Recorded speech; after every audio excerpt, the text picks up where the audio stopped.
Spartans! What is your profession?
This is Sparta!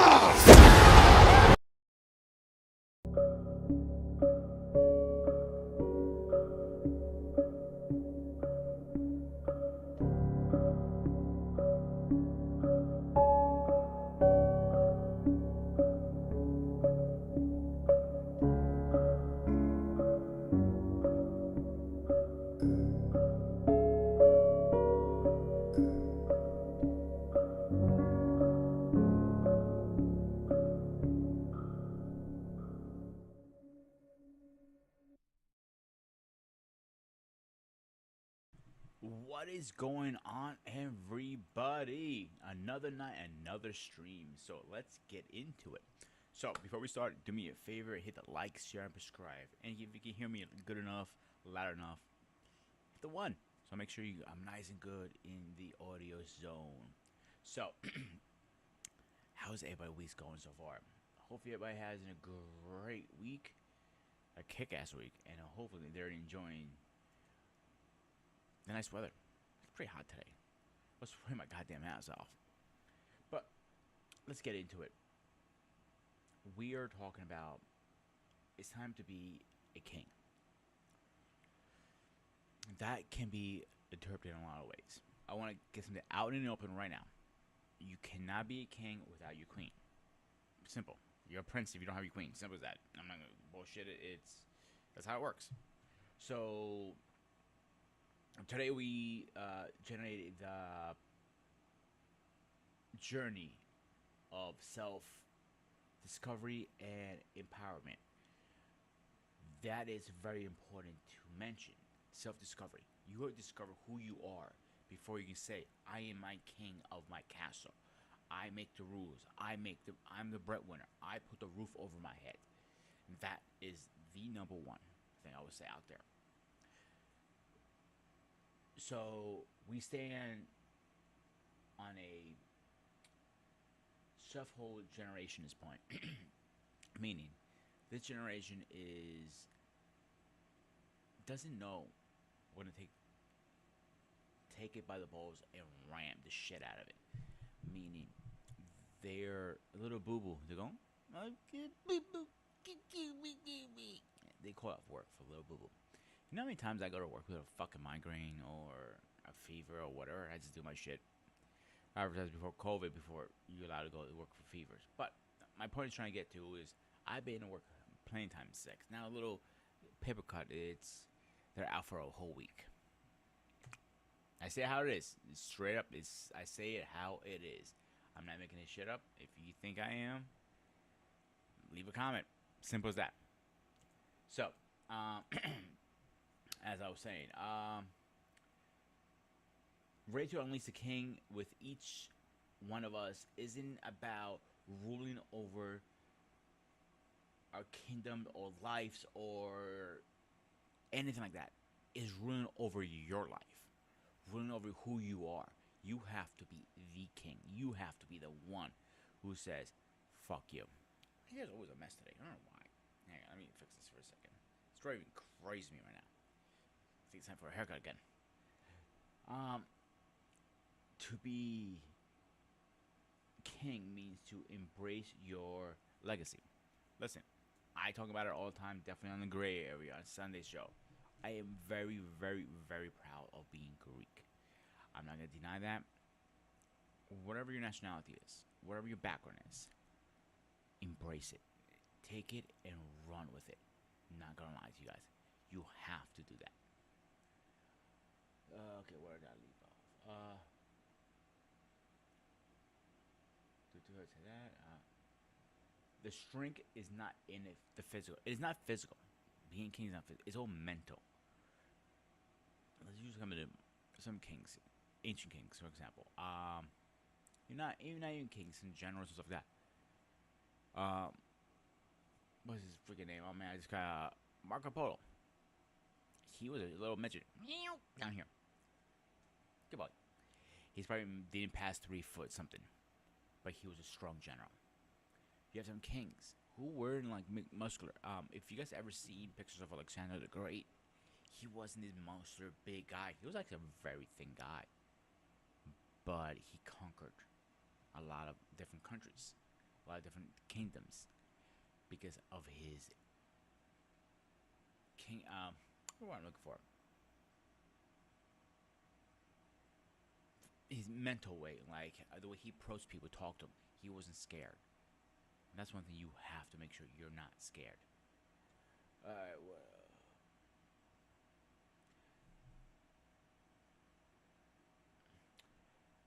First and foremost, a king believes in himself, and that's where I was going with it. The king, Alexander. That's what I was looking for. Self-built is a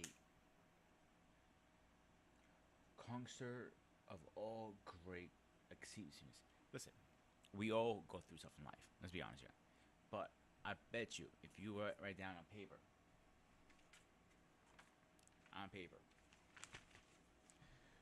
what you conquered and your failures is so much different. And Mariana's in the house finally. You're late tonight. So when you do that, it tells you where you came from and how you came from. Very simple. And that's how it should be always. So you have to conquer that fear. You cannot sit back and be scared. You need to be very confident, very believe in yourself. When you believe in yourself, your abilities open to doors, impossible doors. These doors were shut only because if you want to close them, not because they close themselves. That is what makes you a king out of kings. Demand. Yeah, let's go with demand. Demand unbelievable greatness. Because you can do it. The only person stopping you is you, end of the day. Look in that fucking mirror right now and look at yourself and say, oh, I am my own enemy. I'm a hypocrite. I say it too sometimes. I'm like, man, I'm having a big whatever. But sometimes you need to look in that mirror and say, you know what? No, enough is enough. I got this. You can get this very well. Whatever comes your way, whatever hits you hard, is going to hit you hard, and you can get back up and fuck it up. Before we move on, guys, I want to drop the link tonight and let's see who wants to join us. Here's the link, and here we go. So be free, be welcome to join us. Whenever you guys are ready, hop on. And don't worry about cutting me off. I'm used to it. So, what was that? Leave up.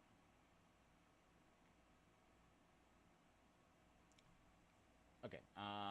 Confidence. When you have confidence, people will follow you, no matter what. There is That's the name of the game. It's not hard. It's It kind of sounds like a double-edged sword, but it shouldn't. You will have followers, and you have leaders. Be the leader. Be the king. Don't be the follower. Following doesn't get you anywhere in life. Trust me on that. Take a risk. Step out of your comfort zone. Remember, the king has no doubts in his kingdom. Take a risk. Jump. Jump. Take a leap of faith. You don't know what's on the other side when you jump. But that's what's the fun part. The excitement from when you jump, nothing will stop you. Okay, think of this story as a Hallmark movie in a way. I know they don't have the greatest movies in the world, but think of this as a Hallmark. Life is full of challenges, setbacks, but your response is to push back and only conquer, not anything else. To win. You're always going to win, no matter what. Where'd I leave off? One thing I hate about doing it this way, I always lose my spot. The same.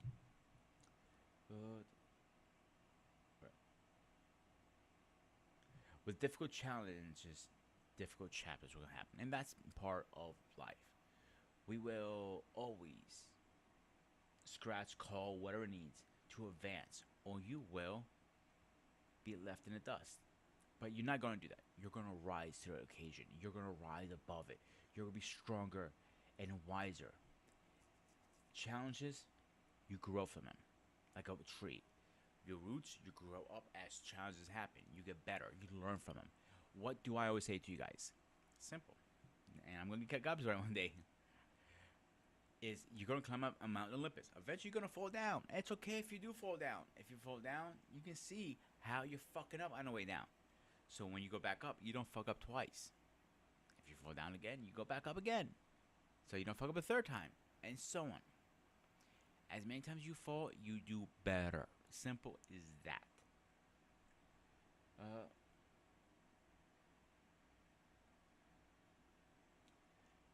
So the opportunity that grow is the fire that struggles, the fire that burns inside a real king that makes him better. Think of it as a forging fire. When they're making the swords and all that stuff. That's you. You are the forge. You are the sword being groomed, molded. Take responsibility of life is part of being a king. Do not blame others for your setbacks. Don't blame others for your mistakes. Take responsibility. Because you know what? I fucked up. They take ownership of these actions and outcomes. You do. Very simple. You have to take responsibility. There is no ifs or buts about it. You do it. End of story. Where was I leave? This seems to be kind of, basic, right? The power of that is not that easy. Meaning, if I tell you this to turn blue in your face 1, 2, 3, 4 times, it's fine. But to you learn the meaning of that, taking responsibility for your actions, is 9 day. 9 day. Your life will be so much easier when you do. Making meaningful changes to create life changes decisions. The king is the master of his faith, the captain of his soul, captain of his ship. Again, take responsibility. Be the leader. Don't stop whatever you do. Do not stop. Do what you got to do. Simple. Yourself with possibilities and sources. Find the right sources is so important. It's not funny. Like, let's say working out, for example. when you work out, you have to feed the muscles with protein and everything like that, right? So if you don't get the right sources of protein or the right supplements, let's say, you're gonna fail. So running the right sources in life is everything. Every king needs a advisor and allies, and that's a big thing. Everybody knows. I go talk to Paul. I talk to CQ. I talk to a lot of guys, but it doesn't change my decisions. It helped me influence my decision, yes, but will not change it if that makes sense. Because I have to make sure, at the end of the day,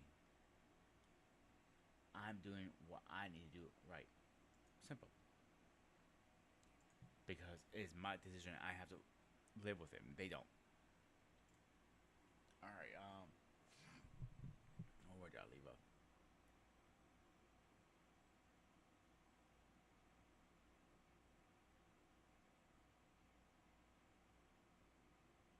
Hate when I lose my spot, man. I hate when that happens.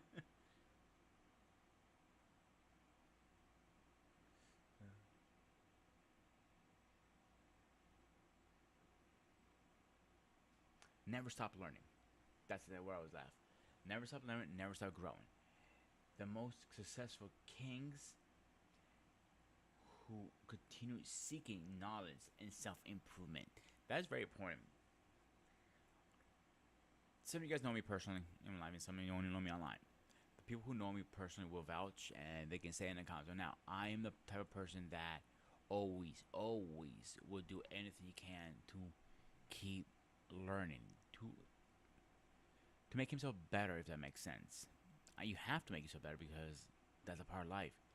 If you don't grow, what's the point? What is holding you back in the day is you. Nobody else holding back but you. And I always say that if you don't want to grow and just lay there and just be comfortable, why? It's just one of those things. You have to get better in everything you're doing, from cooking to cleaning to working on your car, whatever. Simple. I'll give a great example. Also, you want to like teaching, all right? I don't want to say too many names, but I was at somebody's house yesterday, so battery went dead. Obviously, not everyone knows how to change batteries, and that's okay. And this young man needed a little help with battery, so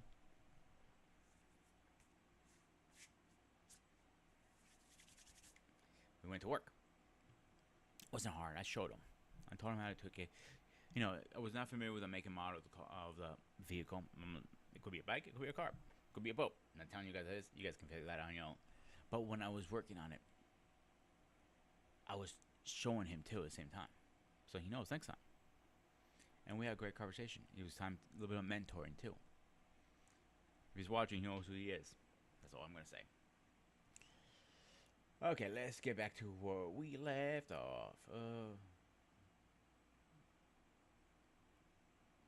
Uh-huh. The most successful kings are those who continue seeking knowledge and self-improvement, but curiosity and be open to experience new adventures, new beginnings. Don't be afraid to admit that you don't know everything. You don't know how to do something. It's okay to admit, hey, I don't know how to do this. I need some help. That's fine. Growing comes with wisdom, and wisdom comes with learning, and learning comes with be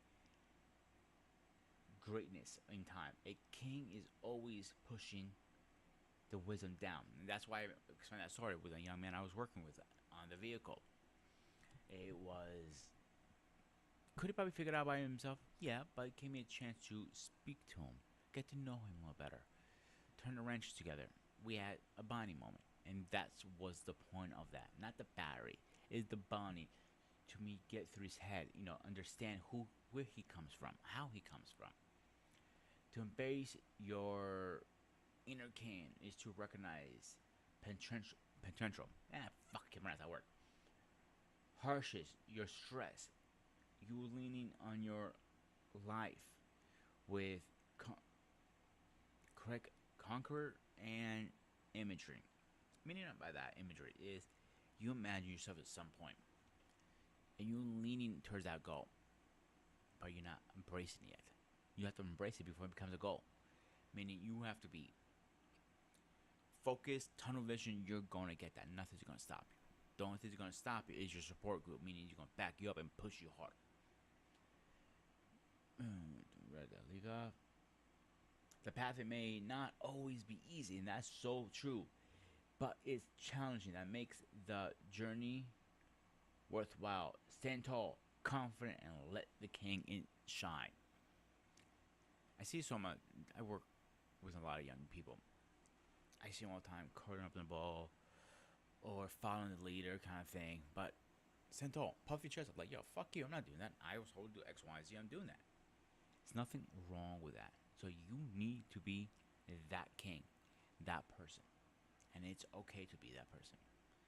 It takes time and energy. And you're good at it. You will. Just give it the time. But don't be that leader. Every route has a bad apple. When you know about that. You're going to come to roadblock after roadblock after roadblock. But you might come to not a roadblock, like a bad, stump. Don't get it out of your way. So rip it out of your way and then move on. Embrace your inner strength, and you not only transform to your own life, but inspire others to do the same. The true king becomes hope. How did I put this, Dan? A true king becomes of hope and brightness to rise up and take control of leadership and mindset. Your journey is great. It becomes now and always.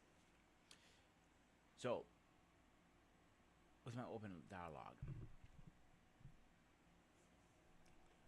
we need to do better. We need to stop being the followers, the leaders. So don't be scared to speak up. There's so many different kinds that you can do. There's so much other things we can do. And we have to embrace that. Like the first question I'm going to ask when the guests start showing up. What does being a king mean to you personally? The other one. I'm just going to go down really fast so we have an idea what we're working with tonight, guys. How can you self-improve your journey towards embracing your strengths? Can you share a personal experience where you were helping somebody but it was overwhelming for you or the other person? Just try to help them. Why is improve in becoming a true leader in your own life? That is a question you have to ask yourselves.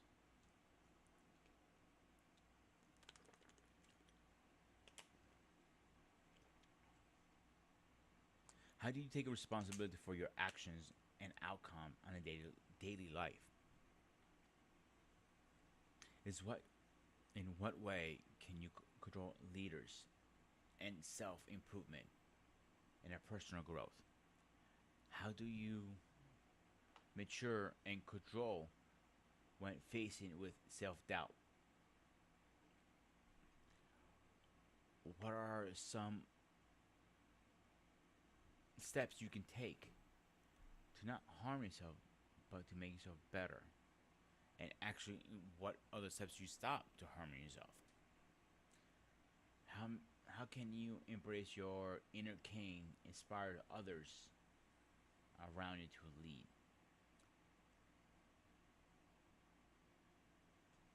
We're gonna add a few more as we're going through this, of course, like we always do. We always, kind of bear off and stuff like that. Being the king is not being master or leader or whatever. King means you're the alpha in the house. Not even alpha. Inspire, motivate people, push people. I can tell you how many people I know. I always keep only positive people around me because I'm not going to keep negative people around me. There's no point. I don't see the point of it. There is absolutely zero point for me to do that. There is just negativity if I keep those people around me. So I'm gonna push forward like I always do, and bring in great people in me. Embrace those people that always embrace me.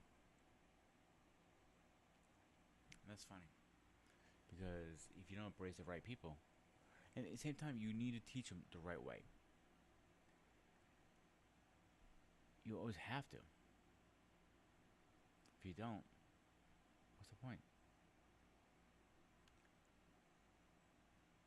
And that's where we are in life now. We are keep talking about people helping each other. How often do you help people? Drop in the comments, guys, and see what you guys have tonight. I'd really like to hear where you guys, what you guys thinking. I am so curious about that. Let's see what we got so far.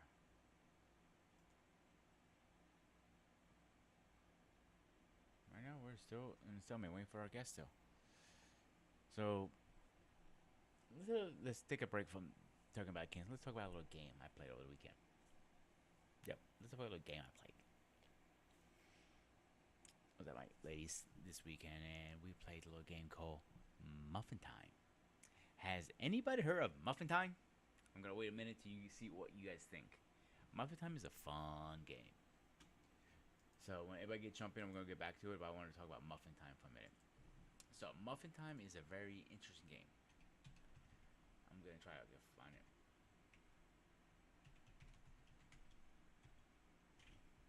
It's a card game. So this is not any card game.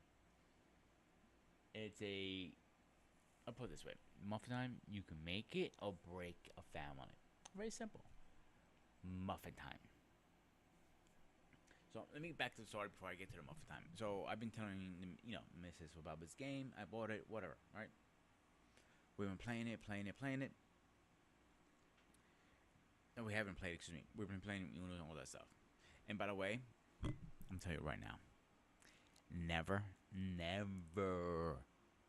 trust a woman to deal or play fair in Uno when it's against your other half. Simple as that. Never trust anybody in Uno. But Muffin Time is the worst. You don't trust nobody. You can't trust anybody. You know why you can't trust anybody? Because everybody's your enemy. So Muffin Time is almost a backwards of Uno. You want to collect 10 cards to win. And before you win, you have to scream, Muffin Time. Simple. So they have 3 common cards. You have your action cards, your trap cards, and counter cards. So pretty much the counter cards, the action card is what it says. It does an action, but it's tricky. The action card might say, play rock. Pick somebody to play rock, paper, and shoot. Okay, you do that and you win. You go on. Now, the trap cards are even funnier. So, for example, if somebody is on the table sitting, and they grab the phone for a minute, check the time. Oh, okay, no, whatever. And that means they just activate a trap card. You have to do something, meaning like give up some cards, like 10 cards, 20 cards, or whatever. But you have counter cards. You can counter that, like, oh, fuck you, no, boom, drop that. Like now it's reversed. It becomes very competitive. You have to try as ahead, like. You gotta play 5-10 moves ahead because you can fuck yourself over. Kind of make sense? That's how tricky it is. It is a very tricky game. Let me see if I can bring it up here because show you guys what it is. This is a good one actually. Let me see if I can share this really fast.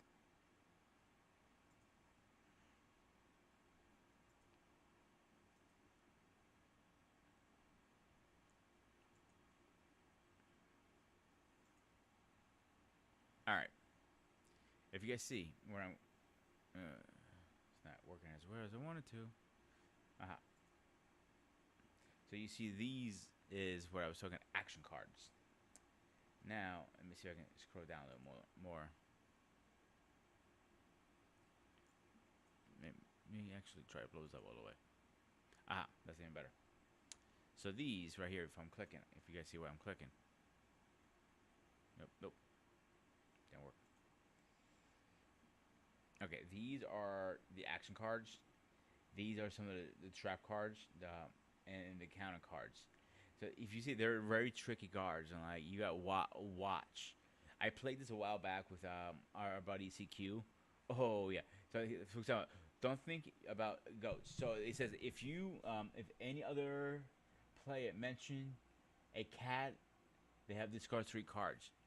Man, that's that's how tricky. You got to trick them, or if any other player asks the time set for the cards, or this is this we actually this one I had. If any other player farts, burps, or coughs or sneezes, still the 3 of the cards. And that's simple it is. And it doesn't sound that complicated, but it can get kind of hectic very, very fast. It's muffin time. That's it. You can thank our friendly neighborhood CQ for that one. He's the one who introduced me to that game like about a year ago. And I haven't played in a while, but when I said, I gotta get it. Eventually I got it. It's not expensive actually. It's like a pretty fun game. All right, let's get back to the topic on hand. What would I leave? And type one thing up really fast. Let me see where our guesses are, and we can move on, guys.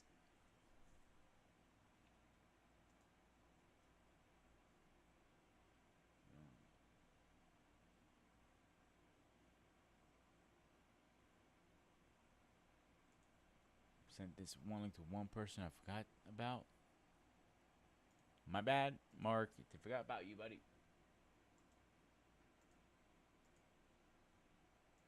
Yeah, that's one.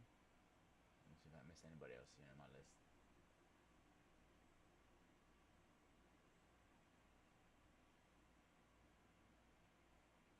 Yeah, I don't see anybody else at the moment.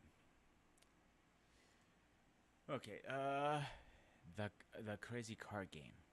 Yeah, Mariana, you have no idea how hectic it can get. Like during the game, family is become enemy. And that's how bad it can get. It's the most hectic game and fast.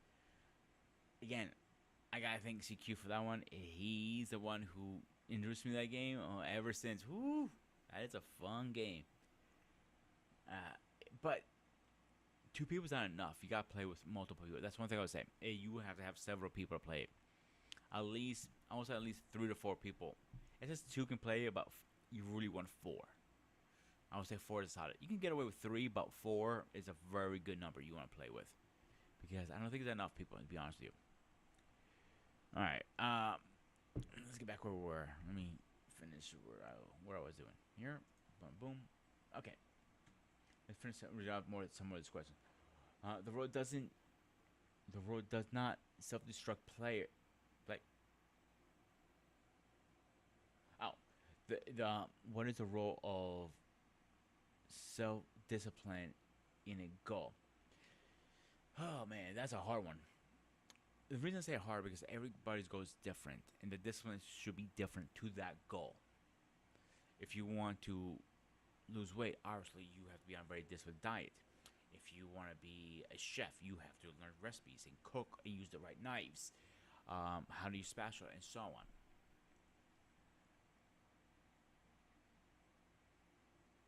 Practicing.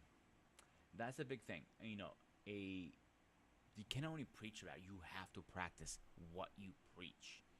You can sit there and say, "Well, X, Y, and Z." It doesn't work like that in life. It just doesn't. You have to do it.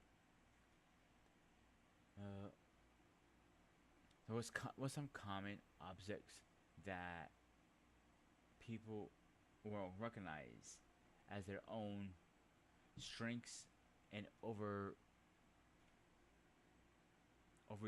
I must say, you know your strengths, and you gotta take it. But you don't want to overachieve and like saying act a little cockiness, because people think that an asshole move. To be honest with you guys, you don't want to be an asshole. You want to be the confident person, strong person, but not an asshole, because people are not gonna follow you then. How does setting clear activity goals compromise to a building into reality. I'm trying to think now how to word that correctly. It could be a lot of ways. The reason I say that is because you need to follow that right way for you to see the goal you're looking for. There's no excuses, no ifs or buts. You just do it, and you go accomplish it always. And that's what come do it. All right, let's get his ass in here. We are talking about our buddy, the wise, the bolded, Trey. What's going on, my man?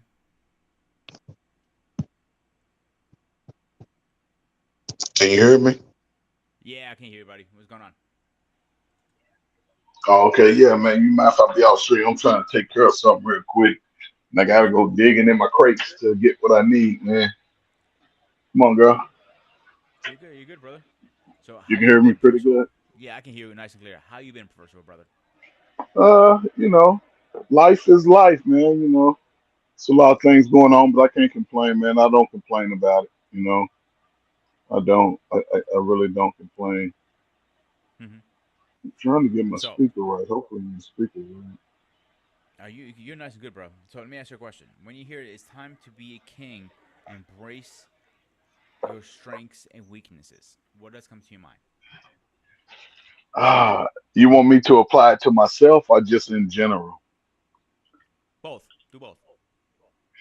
Okay, so just in general, in my understanding of, you know, working with, I would say, the inner city youth, the disadvantaged youth, even adults who may have gone through, prison systems, trauma as far as seeing, deletions. Uh, it just comes to me, it just comes to a point where you recognize that you're stronger than what you've gone through. Um, like I said, we all have things that happen outside of our control. However, despite those things, we continue to push forward. And I think we try to push forward by default. Mm-hmm. But then I also believe that there's that time in your life when that light bulb clicks on and you start doing things a little different. And even in that difference, you're gaining so much more, whether it's strength, um, both mental and physical. You're gaining a greater understanding of things you need to do, things, the processes of uh, different things in your life that you're working out. May become more financial literate, just more emotional, compatible with somebody. It's just, so much. And, I don't think I can name them all in one, conversation, but to me, it's just an evolution. Continue to recognize things you need to improve in and just walk in that. Just try to be better. Mm-hmm. So, So, when somebody asks you, the self-build improvement in your journey, how would you explain that? repeat that. You faded out a little bit. You said that somebody asked me what again? If somebody asks you your self-building, like you building yourself in your journey of towards improving yourself in the long run in a journey, how would you break Uh, that down? for me, I just looked at my own life growing up. I speak of my dad often, but my dad suffered with alcoholism. Mm-hmm. He drank a lot. He drank heavy, and watching him go through that, it gave me the strength not to drink like that. Not saying I never had alcohol, but when I felt my limit, I stopped drinking. I didn't have to. You wasn't going to see me stumbling and bumbling and falling and being dis. You know what I'm saying? How people get. when they get drunk, they get a little disrespectful, and that just wasn't my, you know, personality. Hmm. So seeing the things around me, friends that I had that were in the streets, friends that I had that were not in the streets, me wanting to play sports, having a loving mother. I just was that I don't know. I did some things differently and a lot of right, and some things I made some fucked up decisions, bad decisions. But even with that and that, I learned from my mistakes. So that's how I apply it to myself. Now, let me ask you a question, Trey. I seen your father drink like that when you were old enough to start drinking, or when you were like, as a teen, and we always, how we all teens we tried to drink a little bit before we were supposed to. Were you scared Yeah. then? I would say no. Um, Actually, listen, man. I was 14 when I first started smoking marijuana and drinking beer. My friends, man, one summer, I never forget. I wasn't even far from my house, man. Probably a quarter mile from my house, man, because it was a big park where I lived at, and I can sit in the park maybe a quarter mile distance in the park and I can see my house. I can see directly where I used to sit at. It was a big library in the middle of the park. A lot of big parks had the field house. They called them field house, but this field house had a library. It was a library. And I used to sit there, man. Well, that was the first time my friends came over. They had the weed, they had the beer. First time I ever smoked, they had me rolling. They didn't know how to roll. I rolled it. Was so high. Probably walked 10 miles that night when it was all over with. Um, so, just looking at those things, even then I was like, this ain't gonna be me. Some because I was still playing sports and I didn't want to do anything to mess that up. And you know, and watching my father and just listening to the stories of my mother, and I don't know, man, just it just helped me in a sense. Oh, then one thing that really impacted me, Hmm. I had a cousin. He was like 2 years younger than me, and everything I like to do, he liked to do, and he was one of my best friends as a kid. I was like 12 years old when he passed away, and once he passed away, I was alone. I can remember it like it was yesterday. I wasn't alone as far as my family had a support, but I was alone without a friend. So I never focused on one person to be my best friend. I wanted to have friends. And I don't know, I could go weeks and months and years without talking to some of my closest friends. And we talk when we see each other, we just talk like we just left each other the day before. I can relate to that because I have a couple of friends, CQ I mentioned on here, and my really good friend George in Greece. George, I don't see that often. We don't speak that often. But when we talk, it's like we haven't missed a beat. It goes like boom right there as we were like there the whole time. And we can be talking for hours at a time, and then we won't talk for like months, even year or 2 years sometimes because difference like he's in Greece, I'm here. It's kind of hard sometimes. Hmm. But when we just when we get on the phone and start talking, we're like boom, it hits like we're just like we never miss a beat. You know what I'm saying, dude? Yeah, I totally understand. That's what I'm saying. So, for me, it just happened once my cousin passed because I believe if he had stayed alive, he would have did a lot of stuff I did because he liked sports. I Mm-hmm. like sports. You know what I'm saying? He sort of looked up to me. And when I saw him in the hospital, two things in my childhood changed my life. When I was 6 years old, my grandmother passed, and my father went to the funeral home by himself. Me and him went to, what I'm saying, because I was everywhere he go, I'm going. And he was in there talking to his mom, of course, whatever he was doing, grieving. I walked around the funeral home, and as soon as I walked around out of the main room he was at, as soon as I turned the corner, I see a baby crib, like a crib, and it had a baby in the crib. And I'm looking at this crib like, oh my God, babies die? I'm thinking as a kid, I never forget this. I'm like, babies die? I felt sad. And what I did was, first of all, I touched the baby. I'm like, oh my God, it's cold. And then I heard my father cry. And then I don't know, I said a prayer. I know I closed my eyes. I don't know what I said. Don't have none of that. But I remember standing there, closing my eyes, and I opened my eyes and I kissed the baby on the forehead. Hmm. Mm. And then when my cousin passed away, I was 12. I never went to the funeral. Nobody asked me about going to the funeral. Nobody told me when the funeral was, when everybody got dressed. Because I had five sisters and a brother, and all seven, all the kids and my mother and father. Everybody went to the funeral but me.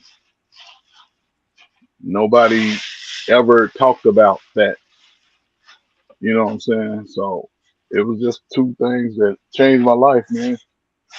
And that had to be a very dramatic experience for you, I assume, right? Well, looking back, it probably was, but I just sort of just I understood it, because my grandmother had passed earlier, so I understood that, and I saw the baby, but my cousin he had gotten sick, and I went to go see him while he was in the hospital, and when he gotten sick, he couldn't speak, he couldn't talk. So when I saw him, he couldn't talk to me, but all thing he could do was he was just looking at me, Hmm.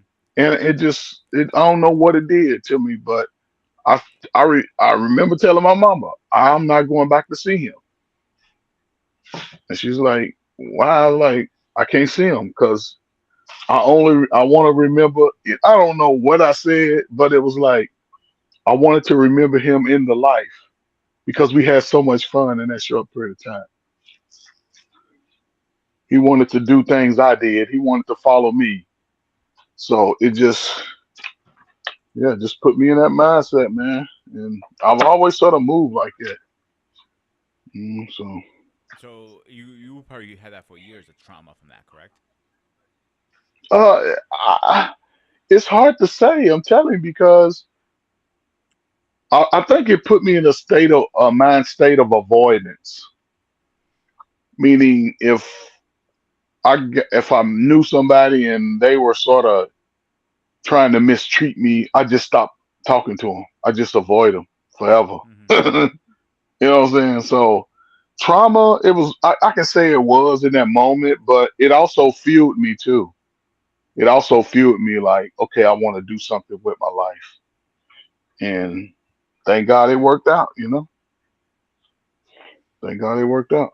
I So. know the first time I experienced death from trauma from a death was my grandma passing away because I always saw death around me.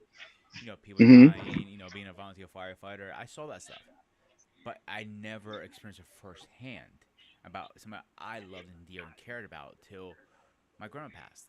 Then I realized, Hmm. oh, that I don't like this. Hmm. I wish I could have stopped it if in my power. And I mentioned a gray area. I still blame myself. What happened? What? That's not even the point of the conversation. The point is like the guilt. Like, how do you keep moving on? But you do. You have to. You say You can't you say sit you there. had Go ahead. hold on. You say you had guilt of your grandma passing? Absolutely yes. Mm. Yeah. So, did you watch the episode of me and Paul doing when we spoke about death on the gray area? You know what? I think I started, man, but me and Def don't get along, so I can't listen to it. I don't really talk about it that much. Yeah. And so Uh, I thought, what I'm saying, I was me. no, no, no. I'm with you. I'm with you. Paul pushed on me on that one. He goes, "You gotta face this eventually." He goes to me. So he has a little different. Like the gray area between me and him is we see this a little different. But the short version of what I want to get to is when my grandma passed away, I blamed myself. Oh So man. it was like I carry that trauma to this day. I still carry that trauma. That has never went away. So the Mm. guilt has gone away, but the trauma of me feeling guilty to that has not stopped. So that's why Mm. I was bringing that up because I know me personally that's what helped me get through what I need to get through if that makes sense. I mean, yeah, it's just. Yeah. Listen, I can't really comment too much, on your experience Of of, course. death and stuff like that. But yeah, I can understand, what I'm saying, where your state of mind was. I mean, looking back on where mine was, Oh yeah, yeah, like yeah. I said, so I Let don't me know, ask you this man. question. Okay, we talk about our death experience. Can you maybe share a personal experience that you went out of your way and it helped somebody overcome a challenge or push, if you feel comfortable, that is, a challenge or a goal or something? Well, grooming, listen, man, I have probably 40, 50 stories, just because of my line of work, Mm-hmm. helping disadvantaged, again, you disadvantaged adults. Just, I think, just me challenging students sometime in the height of what they believe is trauma or adversity, being able to tap into that level where they are and just say, okay, here we are. This is what's going on. How are we going to find some light at the end of the tunnel or some resolution to make things better? And I think if I could put together every person that I came in contact with to help, whether they listened to me at that time or not, I would put my record up against anybody as far as them saying, you know what, because I'm Mr. Ferguson to the people that I work with. He helped me, or he wanted to help me be better. I would put my record up against anybody. And that's something to be really So proud of because not a lot of people can sit there, say that very comfortably. Like, I can put my against yours any day of the week, and I know I'm gonna win or whatever you want to yeah, say. yeah, yeah. Not And a lot of and people can and say I that. and that's just me saying that now, since I'm looking back out of it, and how students responded to me. The people, I ain't gonna say students, but how the people that I work with responded to me. I had some hard nosed criminals, man, guys doing 15, 20 years in pen, from various crimes. But when I came in contact with those guys to help those guys, I just had a way of, even if they was resisting at first, I just had a way of just trying to dig in a little bit to say, okay, yes, you've experienced that. However, it's always another opportunity. You have an opportunity Mm-hmm. to change that life pattern, to change that life, to change that dynamic. So just being a part of that, man, that makes me feel better than anything. Stuff like that gets me excited more than anything. So See, I was working in corrections for a little bit, for like 2 months. It wasn't really for me. But one thing I would say, when I was able to talk to these guys, is having just a bullshit conversation. My boss hated it. She hated me having conversations with these guys. But I was trying to tell them like, hey, you can change. You still can change your life a lot. I had some guys who were very young, but not like into the 20s, and like, yo, it's the first time in jail, and like, you can get yourself out of this. This is only a roadblock. You can get yourself yeah, to a better place in life. And some of them, you try to talk to them like, they're gonna be back. The mindset is they've been there 3 or 4 times. They know they're gonna be back again. Unfortunately, it just, you can only talk to so many people. And in your line of work, you probably knew that already too, correct? yes, yes, yes, yes, yes, yeah. You're 100% correct on that, man. Yeah, and You that's probably know, the worst part. You just want to be the king and help somebody, embrace them, and kind of like lead them the right way.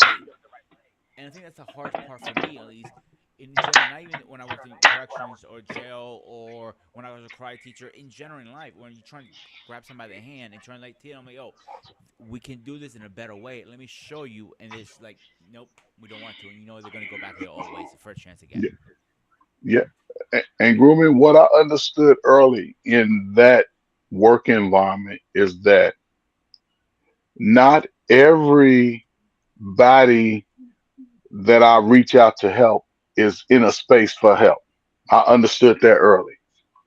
You know what I'm saying? Because I can see how people go into it, man. And you go into it, you got an opportunity to help, man. You gun ho. You like, yeah, man. I'm gonna help you. You know what I'm saying? And they looking at you like, I don't want your help. Yeah, pretty And you much. fighting for something. Or You like, know what I'm yo, saying? fuck you, they tell me.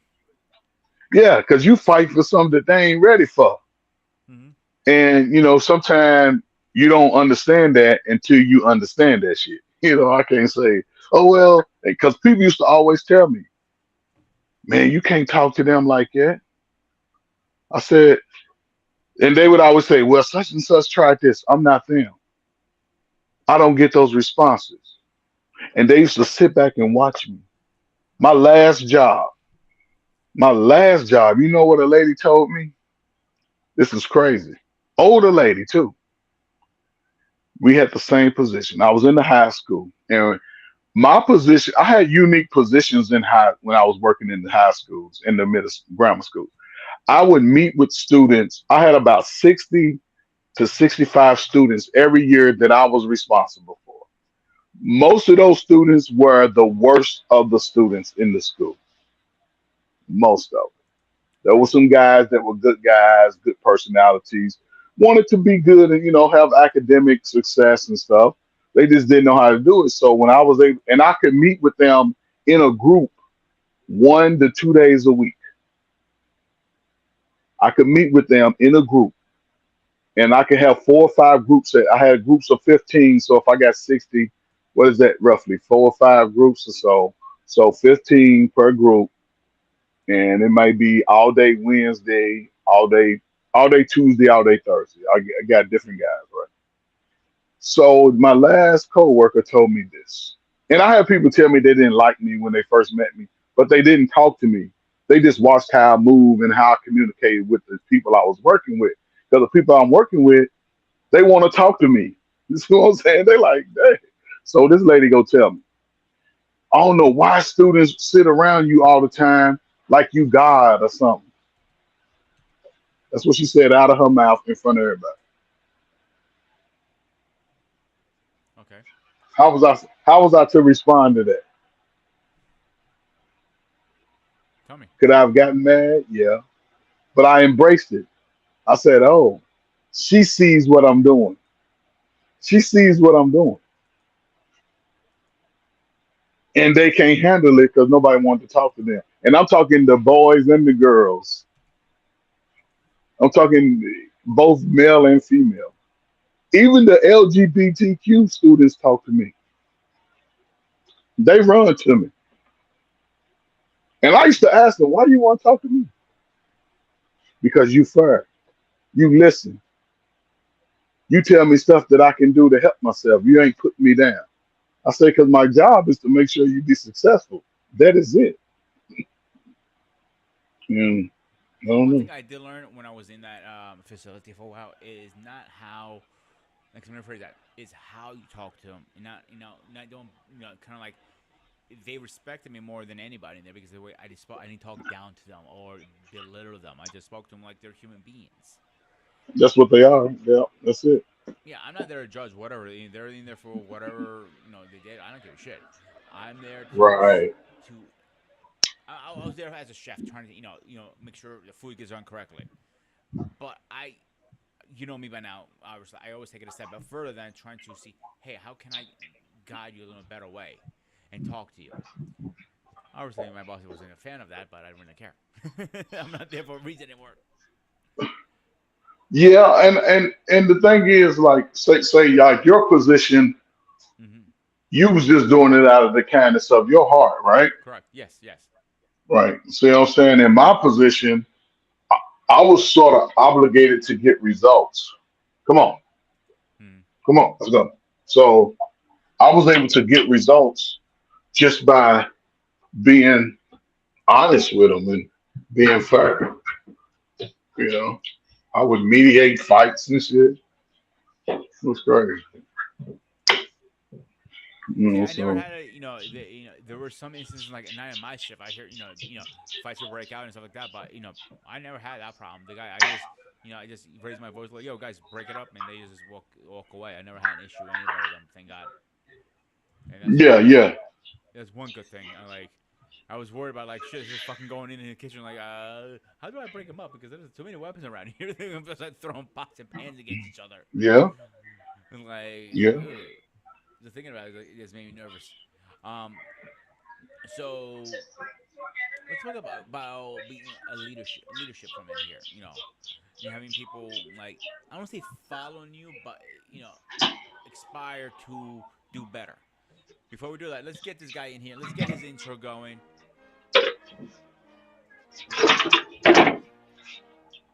Mr. President, what is going on? Hey, what's good? Can you guys hear me? Yeah, you're nice and loud, my man. Yeah, what's up, Elgin? What's How are good? you, Paul? I'm doing well. Uh, So we are talking about. I already Trey went already. The topic tonight is, if you can see the topic is, it's time to be a king. In your own words, when you hear that, embracing the king inside you and all that stuff, what comes to your mind? I can go two ways with that. You can go both ways if you want. I'm okay with that. Um, One, I don't believe in it Okay. to an extent. Second, if you're going to be a king, you need to be a servant. Okay. So again, I draw on my faith with that. I think Jesus gave us the model of service. Though those who want to be first must be last. And so the things that he did, washing his disciples' feet. I mean, this is God in the flesh, and his disciples didn't necessarily want him doing that. But the idea of servant leadership, I think, is something that everybody. I think we'd be better off because everybody wants to be king, everybody wants to be first, but really, I think true leadership is those who serve. I was listening to Troy Ferg, and all I heard was service. There's a man who's willing to sacrifice his time, his talent for other people. Some people were receptive to that, and some people weren't. But he became a leader, but his attitude was that of a servant. So I think a lot of times you got to be careful with that, because I see a lot of content creators and influencers talking about and certainly you should be about certainly self improvement, but I think taken in the wrong direction, that can lead to some hubris and thinking that you're something that you're not.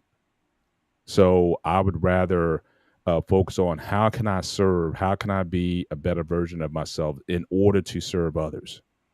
I think that's really the king stuff. I think that'll come when you understand and when you have that perspective, rather than pursuing it. I think anybody, I've always been leery of those who are overly ambitious, because a lot of those people, they'll take shortcuts, they'll step on people, they'll cheat oftentimes in order to get to the top. So I've never been a fan of those who've been overly ambitious. I mean, you doing something that you are passionate about, that you believe in, that you think will be a benefit to people. And I just think you get elevated when you have that mindset. So I've never pursued any leadership in my life. But I've just tried to be the best person I can be and serve those who are around me. And that just kind of comes with the territory. I'm the youngest of 5. But in many ways, I'm the leader of my family now. Not because I wanted it, but because I did the most in terms of, again, serving in the last days of my parents, serving them and making sure that they were taken care of. I got elevated. So I think how you become a king. And again, when we think about leadership in general, and will it be in politics, anything else? If you want to be a leader, you should think of yourself, I'm a servant of the people. I don't want this because, you can say, I'm the president or I'm this or that or whatever. It's like, look, what can I do to help ordinary citizens? I mean, I think that should be a mindset in your pursuit. If you're going to make yourself a better version, it should really be, I would rather say, how can I be more useful to those around me, to my community, to my country? And so I think service, I think, is the path ultimately to kingship. But those who pursue kingship, we either going to get monsters, or you're going to get a whole lot of people who are disappointed, because a lot of people said there's only one. There's a reason there's only like one king at a time. You know what I mean? In any country or whatever, go back in history or whatever, there's only one emperor. There's only one person at a time. So this idea that everybody can be a king is simply not true. But everybody can be a servant. And those who serve the most the greatest among you is the greatest servant, as Jesus said, I think is a better way to look at it, or at least how to pursue that. Because not everyone's going to win. You going after the same girl, 5, 10 guys going after the same girl.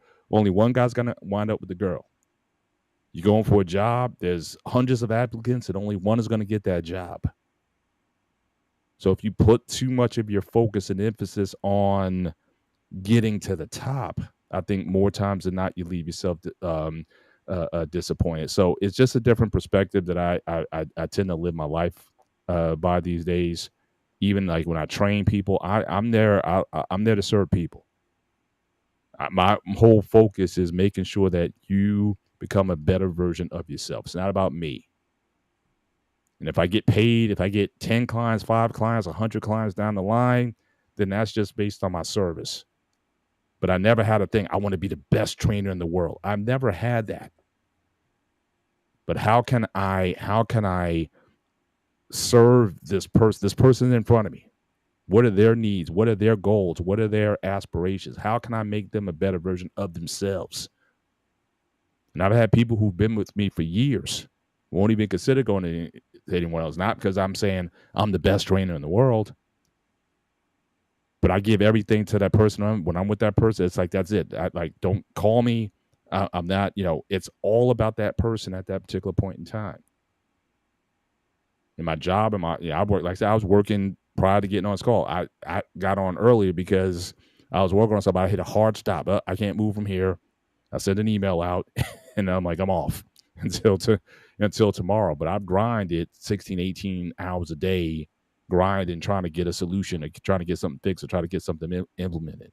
So I go over and beyond, and that's been with me throughout my career. So that's why, there's never been a job that says, oh, I want that job. Well, I want to be number one in that. I've never operated that way. It's just been about, how can I be the best? How can I serve the most? And I just and folks have just elevated me, so it's a very different mindset for me that I'm confident. I've never bragged. I've never been, I'm the best. I'm this, I'm that. I just don't operate that way. So let me ask you another question to follow up with that. Victoria asked Trey, can you, if you're comfortable sharing one experience that you went out of your way to help somebody?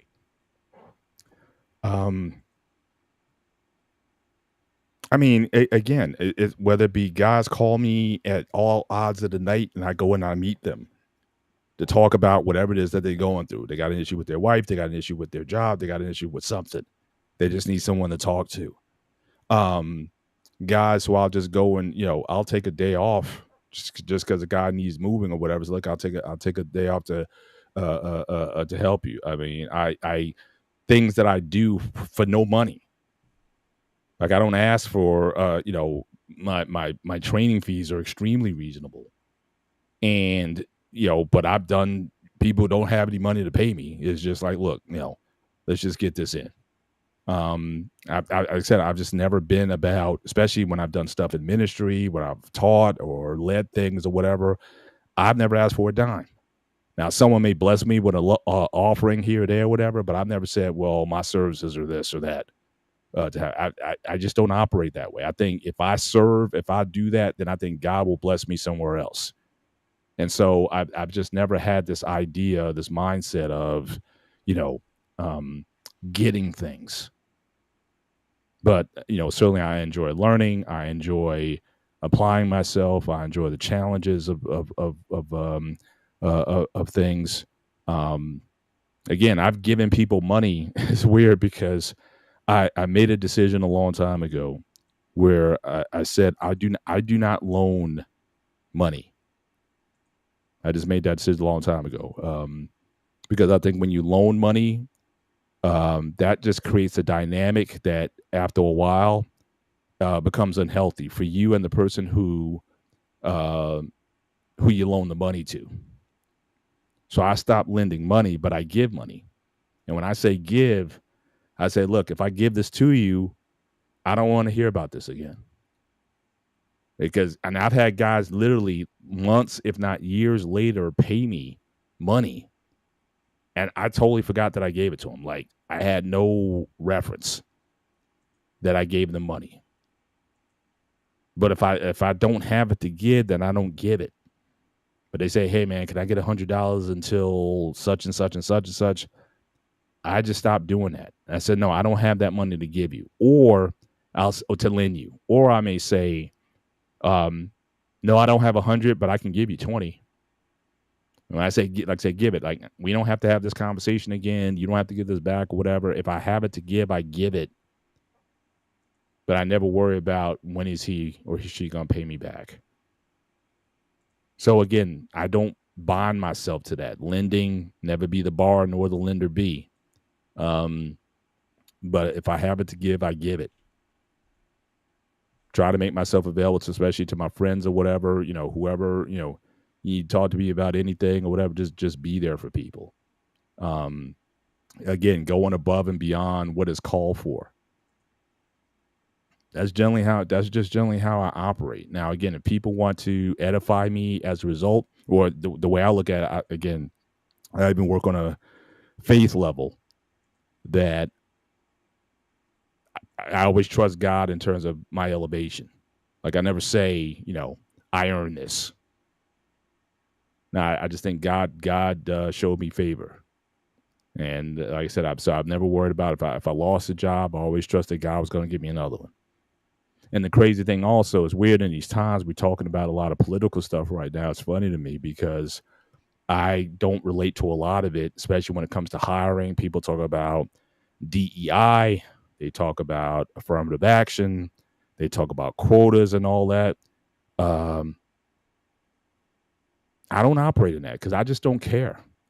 I mean, if I get a job, it's because God wanted me to have it. That's kind of how I do things. If God closed the door, if I lost a job, I thank God for it.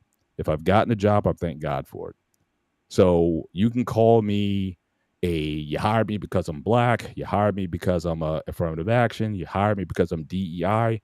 I could care less. It's all about, again, I thank God. And then again, if God just, my thanks to God is doing the best I can with the opportunity that I've been given. You have a lot of people going around talking about, well, I did this, or I earned this.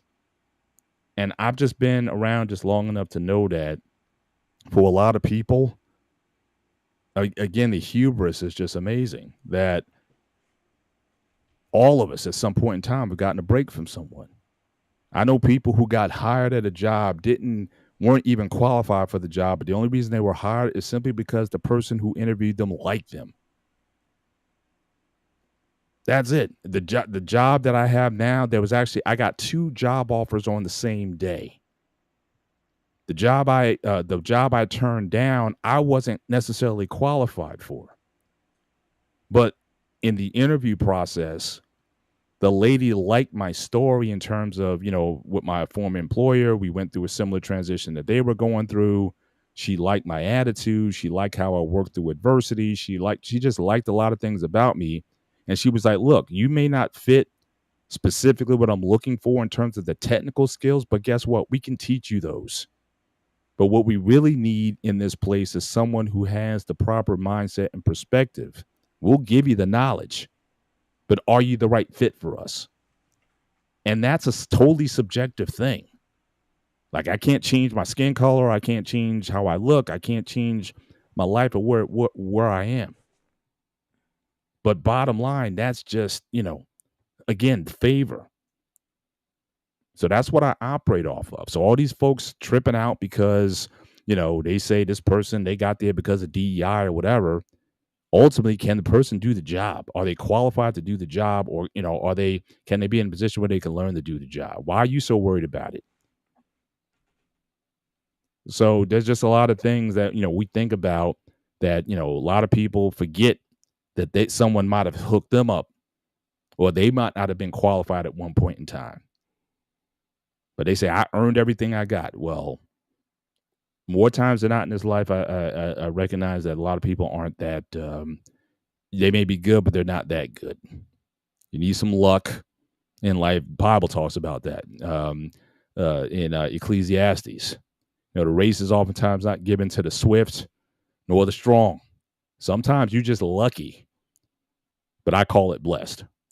So I don't. So that's just how that's just how I'm with everything. My daughter today, she just lost a job. She was just called me up and said, "Hey, they let me go." Like kind of shocked, kind of angry or whatever.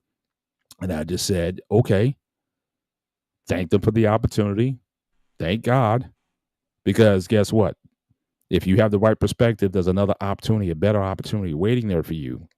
If you have the right attitude and perspective, yes, go and search and look for jobs and plant the seeds where you need to plant them. But if you trust in God, God will meet your supply. He'll meet your needs with his supply, and his supply is always greater than our needs. And again, a lot of people don't want to hear that. A lot of people are, saying, "Oh, that's just hokey religious stuff or whatever." That's just how I've always roamed. That's why I've never been stressed. God just opens doors. So that's so again, just but having that mindset when I was out of work, all I did was serve. You talk about what I did, how I serve people. That's all I did. So I got time off. What can I do? I served my church. I went down. My church needed something for me to do. I did that. Did stuff around my house and whatnot. My brother, like I said, he needed to move. Took time off to help him move. I just made myself available to whoever needs. So, like, I don't know how long I'm going to be out, but if anybody needs me for anything, here I'm available. Didn't even think about the job. I put in the applications. I applied, LinkedIn. I did all that stuff. But ultimately, the way I think God opened up the doors, because I didn't worry about, oh, what am I going to do with the job? And, oh, they didn't offer a job. Oh, man, I just kept operating. And so that's kind of where I'm, that's how I look at everything. I'm passionate about a lot of things, but I'm not very ambitious. Because again, I think ambition to an extent leads people in directions that at the end of the day are not healthy ones. Or you may have to make some choices that maybe go against your conscience. And I've never had to do that. So that's kind of where I'm, where I'm at with it. So again, serving people, offering, being a blessing. When I'm a blessing, people, I get blessed. That's not formulaic. That's not a give to get kind of thing. That's just been what's happened. And I'm not one of these prosperity people who goes around saying, yeah, if you give 10% and God will give you $100. I don't go in that operation because I think then you're going with the wrong expectations also. You're giving to get. I just give to give, but I get blessed on the other end. And so that's it. So my mindset when it comes to this stuff is different from a lot of the mainstream and where a lot of these guys go with it. So let me ask you a question, Paul. Do you feel hard work pays off, or do you feel God blesses you, or both? It's both. But again, it's the hard work is my thanksgiving to God. Mm-hmm. But I can't direct God in terms of how he wants to bless me. And sometimes your blessings aren't necessarily going to be about money. You know what I mean? It's like if I gave money to something, that doesn't necessarily mean I'm going to get money back. I might get health back. I might get friendship back. I might get opportunity back. I might get something else. But I just live in a like I said, in a mindset of, yes, my hard work. That's I glorify God in my hard work. Mm-hmm. And however he takes that, whoever notices that. Like I said, I over my whole career, people like, there's just some, yeah, I was about to, in fact, a coworker of mine, she said the same thing. I mean, they were literally about to hire this other lady, perfectly qualified. And the person said, well, we were about to hire this person, but just talking to you, I just want you. You know what I mean? That you can't control that. So I've never been, so yes, hard work, discipline, study. Yes. I mean, when I was off, I took class, I took coursework, I got certified in Scrum Master, which is a technical thing. I stayed productive.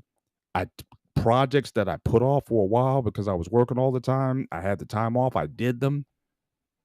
Again, I served people, my church. I just said, hey, here I am.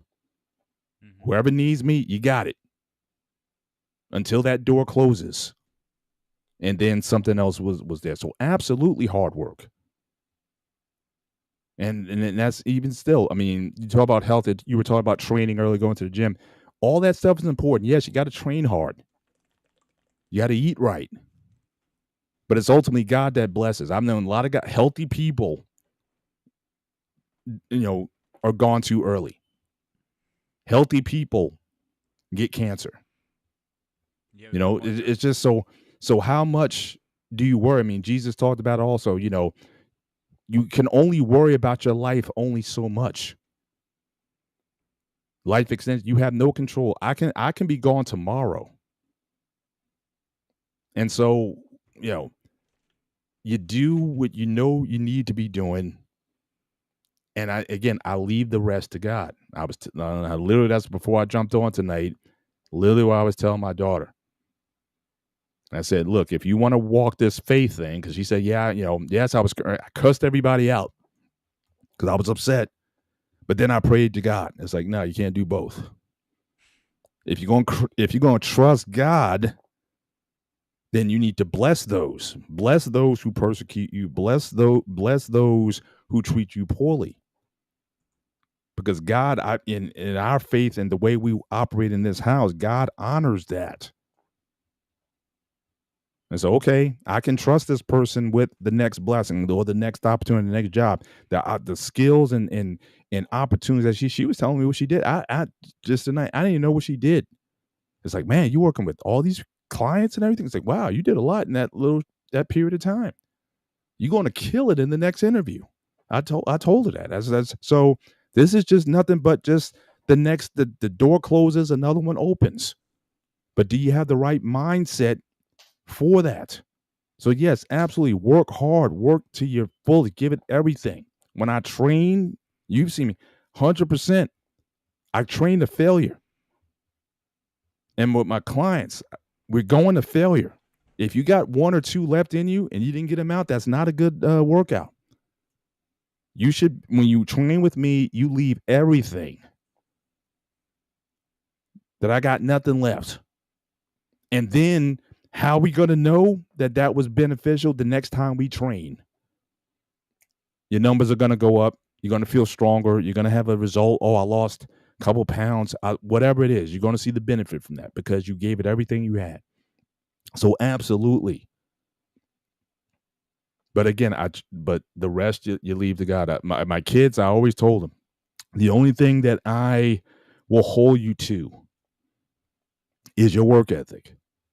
Like grade-wise school, I never got upset over the grades my kids got. The only time I did is I asked them, how did you prepare? Did you study? Did you put in the work necessary to get the result? Now, if you didn't, then I'm going to hold you to that. But if you put everything into it and the best you can come up with was a 79, I'm good with that. My other daughter, she was stressing because she had a presentation to make at work. And she was like, oh, I don't know. Everything's hanging on this. They may not hire me if I don't get this right or whatever. I said, do your best. You have your study. You have your notes. Put the best presentation that you can together. And the only thing that you worry about is, did I give my best? Don't worry about what they say about it. If it's not good enough, it's not good enough. And again, we got to come to that too. Sometimes your good enough isn't good enough for some people. But is your good enough for you? And if it is, then that's what you judge your success or failure on. And long story short, she killed it. But her emphasis is on, what if I disappoint these people? Or what if her emphasis was on everybody else? But it wasn't on herself. Am I giving this everything that I know to give? And if you did, then how can I judge you?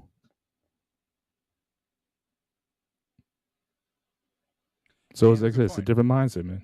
and you have a very good point there. Is the mindset is as we're going on the topic today is like king. When I say king, I don't mean like king of a castle. I'm king like a leadership more. I think like you know what I'm saying now. Well, again, kingdom is typically about ruling. It's about Yes, having lording over people traditionally, at least the way I've always looked at it. and you're not wrong on that either. Right. So But again, when but I the go ahead. lordship isn't because of authority, in my view. Hmm. It's because of your service. I serve the people. If the people are good, I'm going to be good. When we talk about the tide raises all ships, raises all boats. If I make sure the lowest on the rung, if they're good, that's what I said. If I'm a leader, I got to make sure the weakest link is good, Hmm. not the strongest, not the elite. I mean, those folks. That's what you get these kingdoms. That's how you get oligarchs, and everything only serves the upper classes. Hmm. But what about the average Joe who's just trying to make a living Good point there and too. support it, supportive, try to support a family? What about that guy? What about that woman? Yeah. If Trey, you it's got good anything for for this? them, it's going to be good for me because guess what? Because those people buy things. If we're in this capitalistic country, right? The more money people have, the more than likely they're going to buy your product.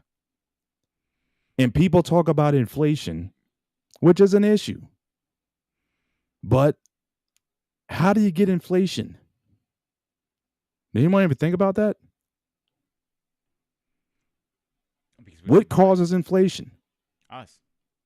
How? Keep buying shit. So in order to buy stuff, then what must we have? Nothing. No, money. Oh yeah, good point. Inflation is a sign of a good economy. In fact, sometimes too good. Because when people have money to spend, the demand for things goes up. Everybody remembers in the economics class, you got that supply side curve and that demand side curve. When demand goes up, prices go up. More people got more money to buy stuff with. That's why stuff is more expensive, usually. So that's demand side inflation. The other side, supply side, yeah. If you print too much money, if you just giving money away, then yeah, that drives stuff up too. But bottom line is inflation is typically a sign of good things. More people got more money to buy stuff. You don't want inflation, then less people have to have less money to buy stuff. What would you rather have?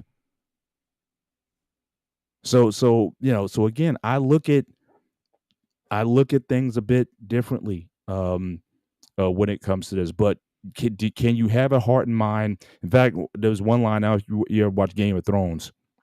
There was that business with Jon Snow, and towards the end of the series, everybody was thinking that yeah, he should definitely be the king.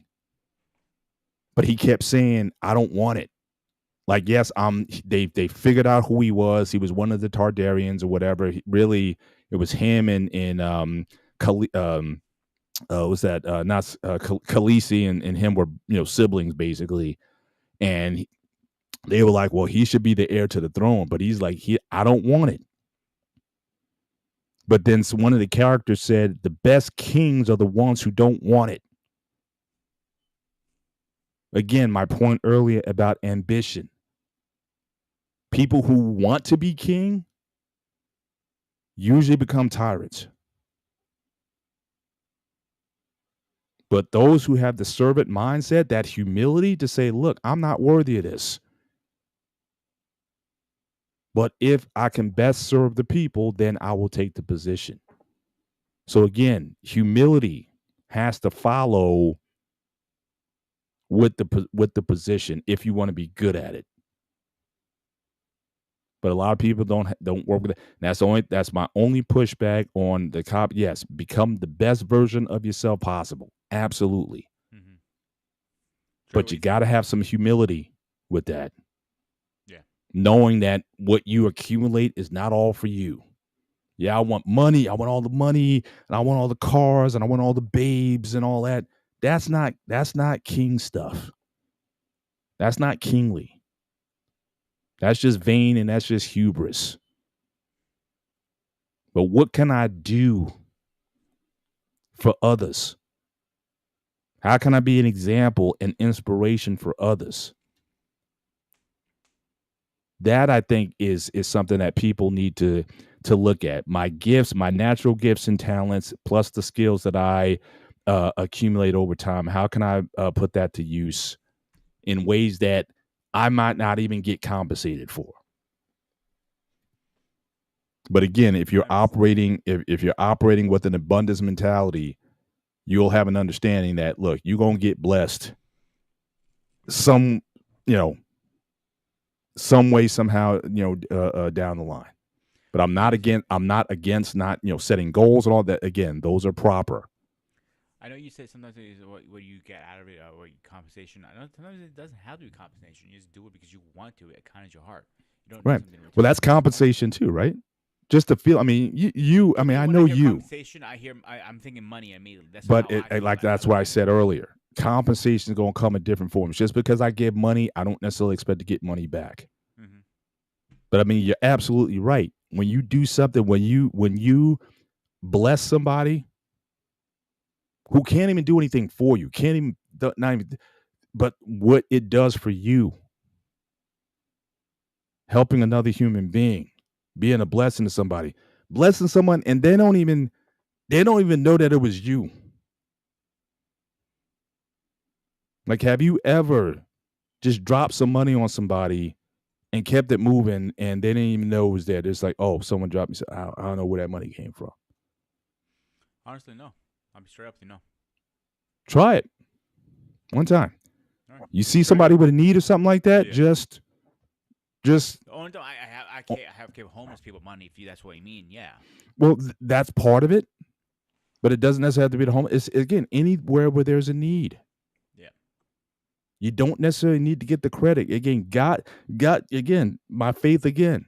What you do in secret, God will bless you openly. Don't let your left hand know what your right hand is doing. It's not always about look what I did. Yeah. So again, it's there's just an abundance that comes with that. So that, like I said, that's just I've learned that over time. My faith walk has sort of taken me in that direction. And so I don't think like the world a lot of times when it comes to money or blessing or happiness or whatever. I just try to be, what God would want me to be. And, I do that. I'm good.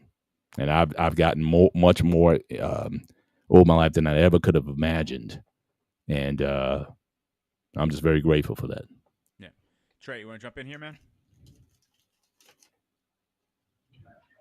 I mean, Brother Bennett, he covered a lot of shit, same stuff that I'm thinking took throughout my own life, man.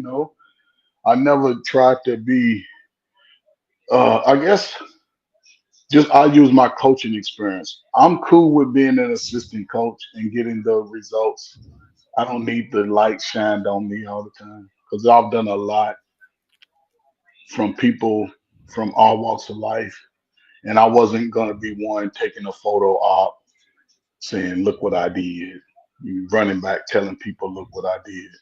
I used to have a thing where I would work anybody I would work with. I would tell them, "One day you're gonna make me a millionaire," and they used to always give me this strange look. What you mean? I gotta pay you? No, you're gonna pay yourself by taking what I'm trying to give you, applying it to your life, working through it, continue to improve, and when you get to an age of understanding, you're gonna look back and be like, "Dang, I gained a wealth of knowledge." So they have that abundance mindset. The glass is always half full and not half empty to me. So you know, something I learned early, like Brother Bennett. You know what I'm saying? It's just shout out to the fucking Gen Xers, man. What I'm saying? What nobody saying it's gonna be all right to us. They were saying go out there and get it. So we had to go find a way.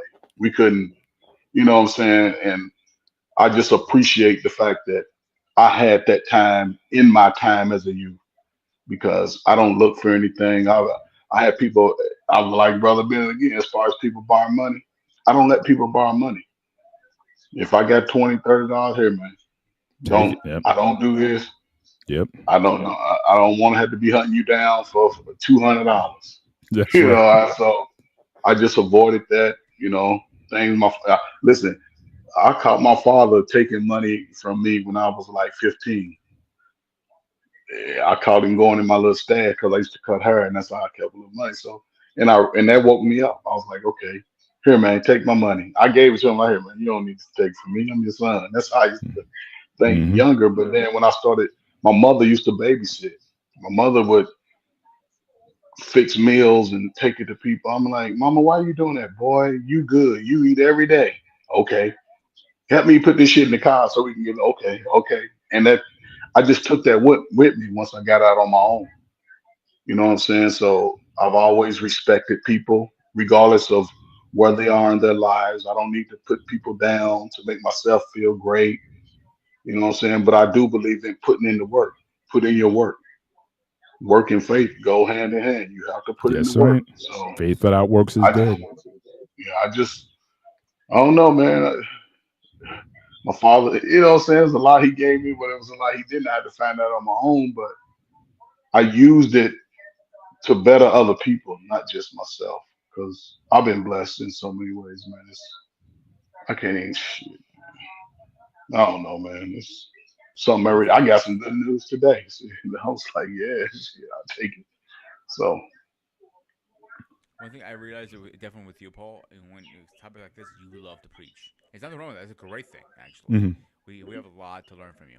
Man, I should have another day just for you, like post preaching day. Well, look, people have been trying to put me in a role for forever, and I just never saw that as a calling. I do like teaching people, though. I that's always been a passion of mine. So whether it been coaching people, training people, teaching courses, teaching Bible, whatever it is, I've just always been in that, and the crazy thing is I'm a slow learner. Like I don't just pick up stuff right away. A lot of times I have to look at something over and over again. But to me, teaching is about not so much how much knowledge you have. It's about can transfer knowledge to another person, oftentimes on a level that they understand. So, for me, the best teachers are always those. You can be a PhD in a subject, but you could suck as a teacher because you can't break it down. You can't put it into bite size. I'm a baby relative to you, so I need you to spoon feed me some stuff. And a lot of guys, they just go blah, blah, blah, blah, they just spit numbers and facts and formulas and stuff out like that or whatever. It was like, hey, I'm not the can you simplify this a little bit? So that's what I do. I use analogy. I try to use terms that people can relate to. Um, so I've always, certainly had a passion for that. Um, but I never really became a teacher like formally because again, it didn't one, certainly the pay scale, especially back then, really wasn't the highest. And so, I mean, I was always driven into tech. So, that's kind of Maybe where, now you get paid where that my much. career, took me. But yeah, as far as, helping people, instruction, giving, knowledge, giving wisdom, whether they take it or not, that's not up to me. But I just love giving what I've been given. I like to give back in one form or another. And I hope that one thing that will not change, I think, is Trey was saying earlier. I hope I never stop learning because once I stop learning, then I run out of stuff to give. So if I get something, then I can give. Now I got something new that I can share with somebody else. I like that. I like that mentality. I like that. It's something a different point of view, and I actually think you have a lot to teach us still, Paul. I'll be honest with you. I think even from you, we have our own show on Sunday. We talk about stuff all the time, Hmm. and we always learn from each other. Like last week, we were Absolutely. talking about firearms. Hopefully you learned something that day, a little different perspective. Maybe you didn't. Never know. Um, but learning is a big thing to me. because you don't continue learning. To me, the day you stop learning is the day you're in the ground. Yeah. That's how I look at it. Yeah. You just waiting to die. Yeah. So I will not stop learning. Like every day, I try to pick up one little thing, a new adventure, a new opportunity, whatever it is. The opportunity is right there at the door. You have to walk through it. Nobody else can do it for you. You have to do it. What do you guys think? No, 100%. But again, that's when you die. I mean, I just think that I look at myself as I never like the term grow up, or growing up. I think we talked about that a little bit when we had the gray area show talking about We had toys. a while back when we first did it, like around for one, when we first Right. these shows. We Yeah. did talk But about I don't know what that means. Like, I don't know what it means to be mature. I don't know what that means.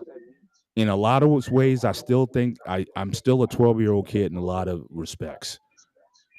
I just have more knowledge and accumulated wisdom over the years. Stuff I liked at 12, like I said, I still like.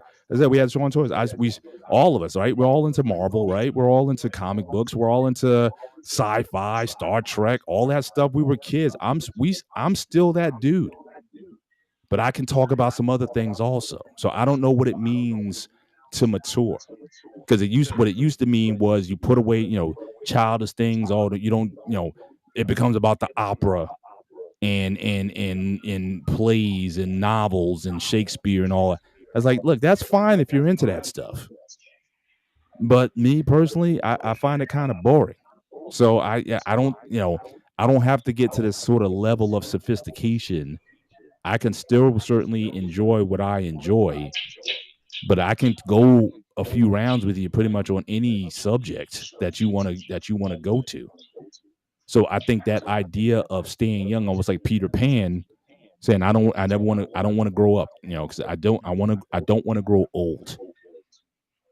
When you grow old, then it's just like, you know what, get your lazy boy chair and just sit in there and just wait to die. See, I don't want to be that. I like think I that told at you last this time we point, talked about this. yeah, My I only got pushback. God willing, I got a half a life still to live. I'll be 55. My And only if God blesses me with some more years, maybe a little more technology, a little more medicine, maybe I can get to 110. I don't know, but I want to be useful while I'm here. Yeah. Again, my only pushback right now with this is not, growing out only that is growing to be more, what's the word I'm looking for? Knowledgeable. Yeah, whatever. It could be in comic books, gaming, Mm-hmm. whatever you want. I don't feel you're too old to play video games. I don't feel you're too old Right. to do something. Like I'm planning to jump on a goddamn plane my 40th birthday. I know Mm-hmm. that sounds insane, but I am going to jump out of this goddamn Mm-hmm. fucking plane, and you're going to Yeah. probably join me, Paul. To be honest with you. Yeah. So We'll see about that. who's not giving you an option? I'm going to speak to your wife when I Oh, meet her yeah, and have a my conversation with wife her. is like, you ain't going to. Yeah, you have enough for life insurance, so don't worry if you are slapped. Oh, see, so that's reduced me to. I'm just a life insurance policy. That's it, right? Gosh. Grooming, brother. You're on your own, grooming. You're on your own, brother. Fuck you both. See, now Hey, Trey. once you no. So hang on, Trey. You in the military? You didn't do Do me that. a favor, You weren't listen. jumping out of airplanes. You weren't Listen, range. I was air assault. That was good enough, man. Air assault.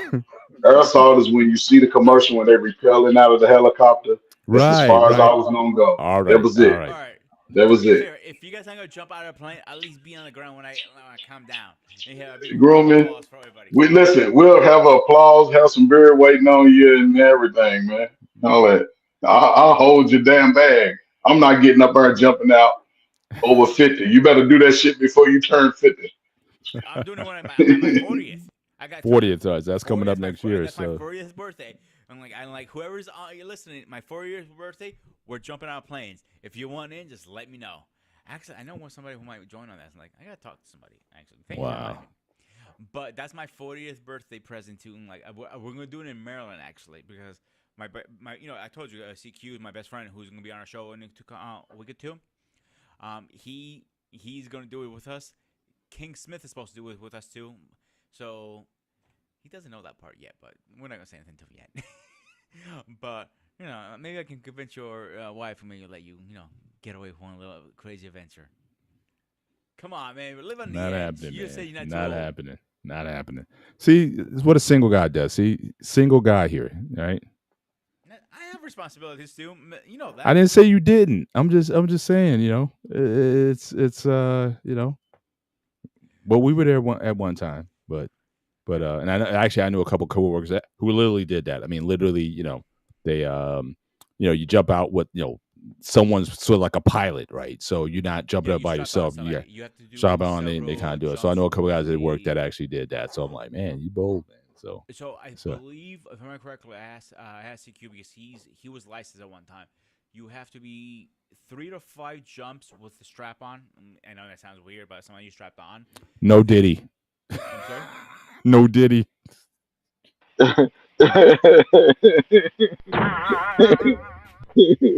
You're a dick, dude. I'm using the pervert here. Oh But man. then you do a couple simulation jumps. Air tunnels. Then after so many hours, you do that. Then you'll let you jump out by yourself the first time. I'm like, I don't know, man. Like just jumping out, like sounds exciting. Like, wait, do you at least do roller coasters? Give me that. Do what, bro? I used to. I didn't enjoy them too much. It's weird. I love them. The first time I get on a roller coaster, I'm like in this kind of Zone. no, it's kind of like I left half my body back on the ride somewhere, but I never get worse than that. So I'm kind of like a little unsteady, but I can go on other rides. Like we've been to Six Flags and whatnot. The first ride messes me up, and it's not even a big one. Um, but then I'm kind of like, yeah, the rest of the day, but I can get on other roller coaster rides. So we've done lightning loops and spinning and rolling thunder and all those big rides and stuff. I love I'm roller not any coasters. worse, but I'm still not. It takes me about a day or two after all that before I feel like myself again. And now my wife, she was a huge ride person. I don't know. I said she got a little old on me, and that she doesn't go for that stuff anymore. But she would go on the craziest rides. Woo, that was fun. Yeah, yeah. And me, on the other hand, I'm like, See, when I'll I do was it because we're younger, together. But no, she used to be the big thrill seeker in that regard. it was the opposite. I hated getting on those rides. I said, I'm never doing them. This is stupid, whatever. And I got older, like, let me try one. And after that, I was hooked. And after hooked, my first roller coaster was when I was 25.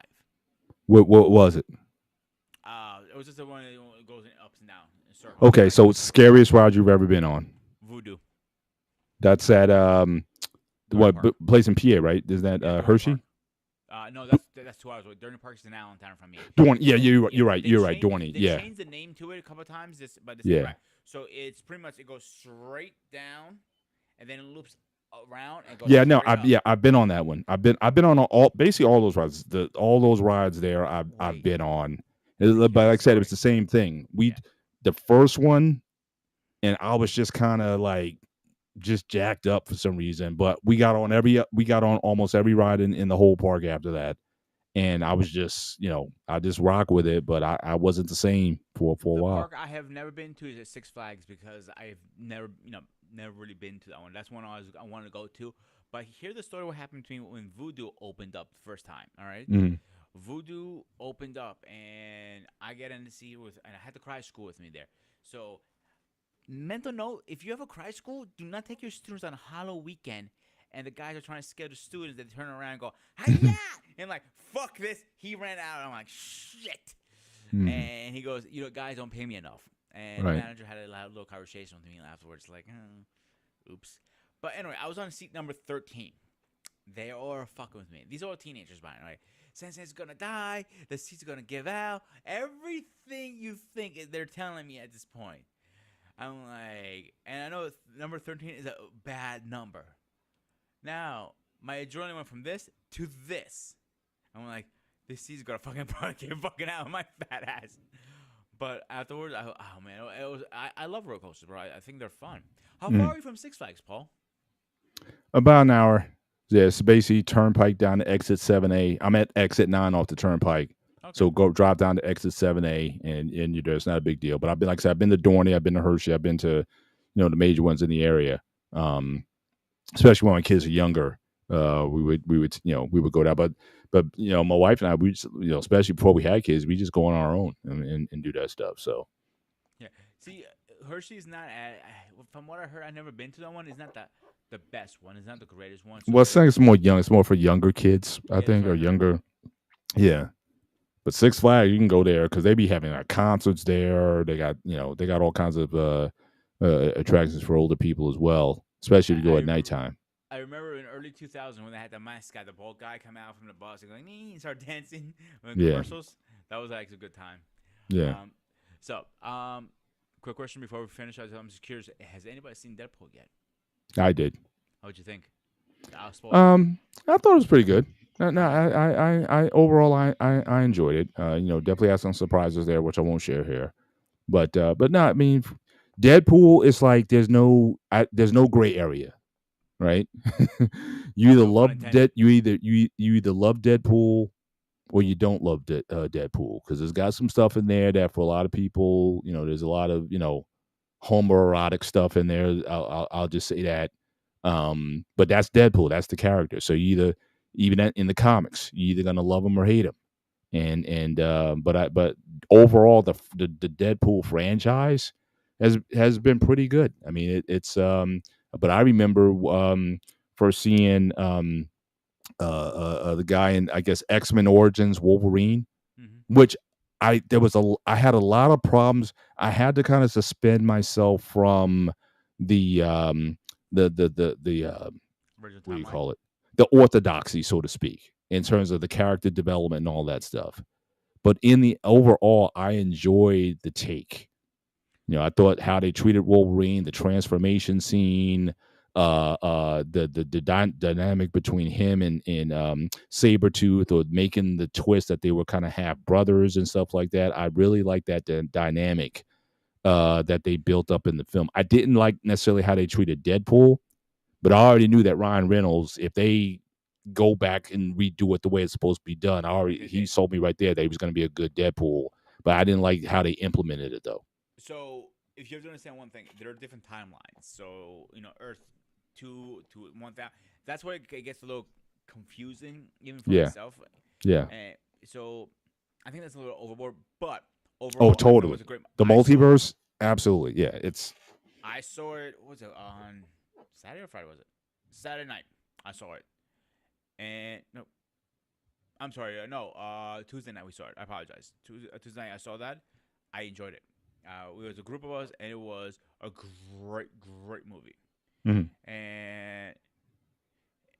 And I cannot wait to see what they do with it. The group I was with, everybody loved it. They said it Yeah, was one of the best movies they saw. So, yeah, yeah. Trey, Marvel's you gotta back. I know. mean, they kind of had some dingers for a while, but they definitely A seem to lot of right this. cameos. I was saying, Yeah, like the biggest cameras they ever had. I saw to that. That was mhm. like you saw people like, wait, you made a Marvel movie? Yeah, you had literally to think, where the hell did you make a Marvel movie? And some of them didn't. It was that's the only time I'm gonna spoil. It's a lot of cameos. That's all. Trey, did you see it Mhm. yet or not, bud? Yeah, I'm sorry. Did you see Deadpool or no? Nah, no, I haven't seen it yet. Yes. Shit, I probably ain't been to the movies in about 5 years now. Oh, so yeah, yeah. But So I catch it in stuff. are you into like the whole Marvel MCU? Are you into is that your thing or Yeah, I mean, I guess as far as a particular brand, but I like those sci-fi animated, the superhero, the villain type movies. I'm always into them. But I just don't, you know, I used to be like, okay, it's coming out this Friday. I got to get ready and make it a whole event. But now it's like, I'll catch it later. You know, gotcha? so, um, yeah. so let's get the heck out of here soon. So Paul, you want to go first, then Trey next, and I'll finish up. Nah, I think you're having as always, a thoughtful discussion tonight. But again, kingship. Again, I look at it as servantship. Those who serve the most, certainly those are your leaders. Those are the guys you want. Those are the women that you want. And I think certainly in the world today, where everyone is narcissism, I think is a problem. I think with a lot of people, and but I think having service, whether it be voluntary or involuntary, I think we talked about on our last show, talk about the draft, that it would be good if they brought the draft back, and that every American citizen, male or female, needs to serve for 1 year. But now you can do that in the military, or you can do it in like AmeriCorps or what have you. But I think having um, doing something that doesn't always serve your self interest, I think it's just beneficial. I think it just gives you a different perspective. Or if anything, travel outside the country and just see how other people live, at least have an appreciation for how good you have it. I have some nieces and nephews. They've done missionary work, so they've gone into third world countries and whatnot, and served there and whatnot. And it definitely shaped their mindset in terms of again what they have, and using the opportunities that you've been gifted with for the benefit of other people. And so I think that committing yourself to being the best version of yourself so that you can serve more people, I'll always put that extra on top of it, because to me that balances out the pursuit of excellence with the goal of excellence Mm-hmm. is to help others to become better versions of themselves. So as long as a person is in that, can have that perspective, I think they're going to be well rounded. They're going to be better balanced, and I think the world in general will be better. But I think so much of being a king these days, I'm not saying that you did this, but I'm just saying a lot of the conversation in terms of being a king or a queen or whatever is just made people more narcissistic, more selfish, and I don't think we're better off as a result of it. Everyone's a queen. Hey, I'm a queen. I'm a king. I'm a god. I'm this and that or whatever. And I'm just a human being, and I just want to be a benefit to other human beings. So I agree. Trey, you're up. Oh man, shit. Hey man, I don't think I would ever get the title of king. I don't think I would ever want it. I've just been appreciative of the opportunities I've had. I've been appreciative of just being able to pass down the little bits of information I may have accumulated to help somebody. I think it's always going to be a part of me. Even this past week, I put in a few applications to get back out on the field and coach football, and I even put in some applications to coach basketball. Just a little part-time work, again, just to continue giving and trying to help people get to a better place in life. Uh, I've had to work for everything that I've gotten, with the blessings and knowledge and tutelage from others. I've been able to get to a place that I'm comfortable with in life. I don't know, man. I'm looking forward to this second half of my life. You know what I'm mhm. saying?